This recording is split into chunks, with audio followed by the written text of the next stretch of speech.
আমি নীলিমা নস্কর চলে এসেছি আপনাদের কাছে। আমার চ্যানেলটির নাম স্বাস্থ্যই সম্পদ। সানস্ট্রোক অথবা হিটস্ট্রোক এড়াতে কি করব? গ্রীষ্মকালে প্রচণ্ড গরমে হিটস্ট্রোকের ঝুঁকি অনেক বেড়ে যায়। সাধারণত 65 বছরের বেশি বয়সী ও 3 বছরের কম শিশুদের হিটস্ট্রোকের ঝুঁকি বেশি থাকে। সব বয়সের মানুষের হিটস্ট্রোকের আক্রান্ত হতে পারে।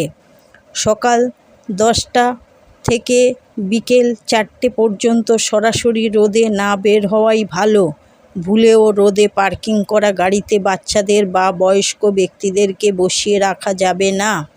রোদে বেরিয়ে যদি দেখি শরীরের তাপমাত্রা হঠাৎ অনেক বেড়ে গিয়েছে, গরমে গা পুড়ে যাচ্ছে, সঙ্গে সঙ্গে ছাওয়ায় যেতে হবে।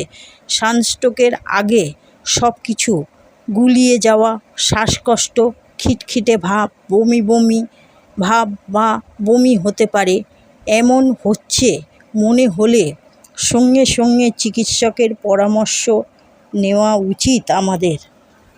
বিশেষ করে যে সমস্ত ব্যক্তি উচ্চ রক্তচাপ, ডায়াবেটিস ও হার্ট এর রোগে ভুগছেন তাদের রোদ এড়িয়ে চলা উচিত। খুব প্রয়োজন ছাড়া ঘর থেকে রোদে না বেরোনোই ভালো। প্রয়োজনীয় ওষুধ সঙ্গে নিয়ে বেরোতে হবে। যাদের রোদে ঘুরে ঘুরে কাজ করতে হয় তাদের একটানা বেশিক্ষণ পরিশ্রমের কাজ না করাই ভালো।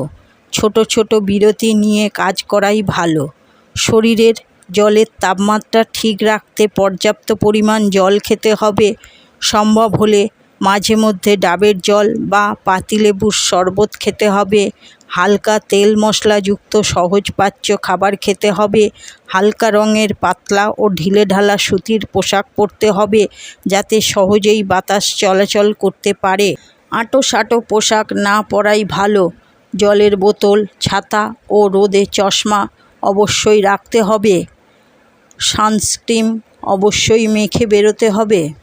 কাঠফাটা রোদে হঠাৎ যদি বেরিয়ে দেখি হঠাৎ মাথা ব্যথা, মাথা ঘোরা, অস্থিরতা অনুভব করি তাহলে সাবধান হতে হবে। সানস্ট্রোকের আগে ক্লান্তি গ্রাস করে, মাথা ঝিমঝিম করে, শরীরে খিঁচুনি হয়, এমনকি অজ্ঞানও হয়ে যেতে পারি আমরা। রোদে গরমে চলতে ফিরতে হঠাৎ যদি নিজের শরীর, পেশি, হাত পা অবশ হয়ে যেতে থাকে তাহলে সাবধান হতে হবে আমাদের। রোদে বেরিয়ে যদি হঠাৎ করে যদি দেখি চোখের সামনে সব আবছা দেখতে পাচ্ছি, চারিদিক অন্ধকার হয়ে গেছে, শীঘ্রই চিকিৎসকের কাছে যেতে হবে। সানস্ট্রোক এমনই হয়ে থাকে। চোখের সামনে কোনো ব্যক্তির সানস্ট্রোক হলে আমরা কি করব? সানস্ট্রোক আক্রান্ত ব্যক্তির শরীরে জলে ভেজানো কাপড় দিয়ে মুছিয়ে দিতে হবে। প্রয়োজনে ভেজা কাপড় দিয়ে কিছুক্ষণ জড়িয়ে রাখতে হবে। রোগীর ঘাড়ের নিচে, হাতের তলায়, পেটের নিচের অংশে বরফ দিতে হবে যাতে শরীরের তাপমাত্রা কম হয়ে যায়। দেহের তাপমাত্রা 101 থেকে 102 ডিগ্রি পর্যন্ত ফারেনহাইট না পৌঁছানো পর্যন্ত এটি করতে হবে। ঘরের পাখা চালিয়ে রাখতে হবে ও পর্যাপ্ত হাওয়ার ব্যবস্থা করতে হবে যাতে রোগীর নিঃশ্বাসের কোনো অসুবিধা না হয়। এই সময় রোগীকে কোনো ধরনের জ্বরের ওষুধ একেবারেই দেওয়া যাবে না। যদিও এতে দেহের তাপমাত্রা না কমে তবে অবিলম্বে হাসপাতালে নিয়ে যেতে হবে রোগীকে।